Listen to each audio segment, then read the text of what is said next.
Start.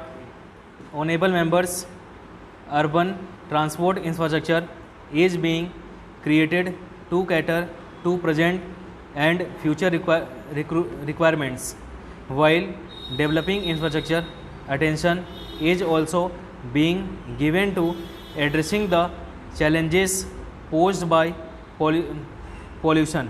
My government is developing a transport system which is not only fast and safe but is also environment friendly. For this, special emphasis is given to public transport. Metro rail network is being expanded rapidly in several cities.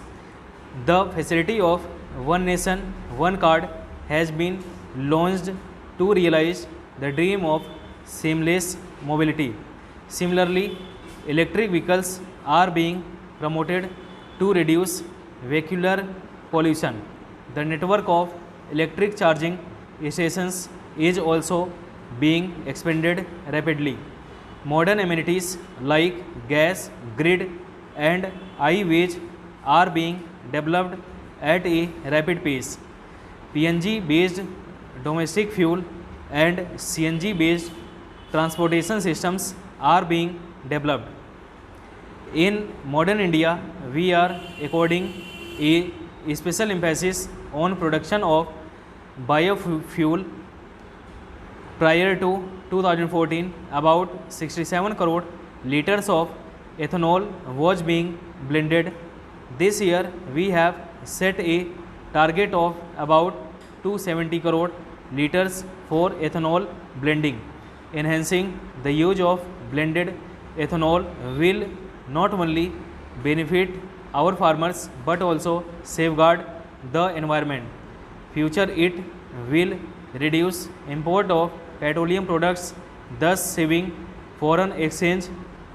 My government is fully devoted to make the flow of Ganga uninterrupted and pollution free.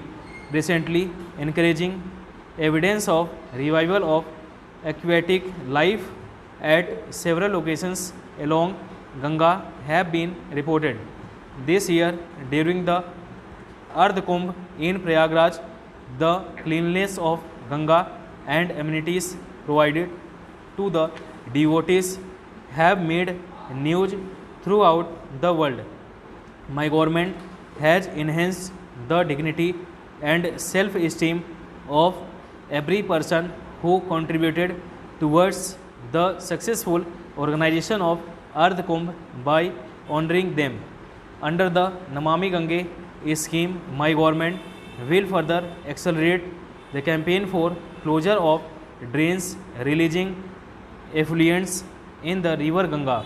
On the lines of river Ganga, the government will also endeavor to clean up other rivers such as Kaveri, Narmada, Yamuna and Godavari.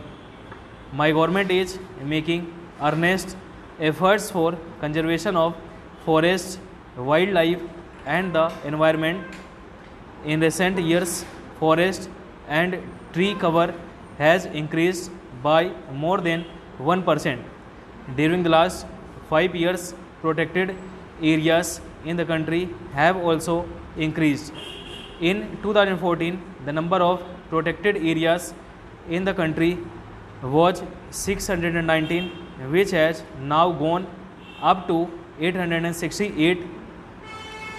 To address the challenges posed by air pollution, National Clean Air Program has been started in 102 cities. Solar energy plays an important role in reducing the adverse effects of climate change and global warming. Proactive efforts of India have resulted in the better future.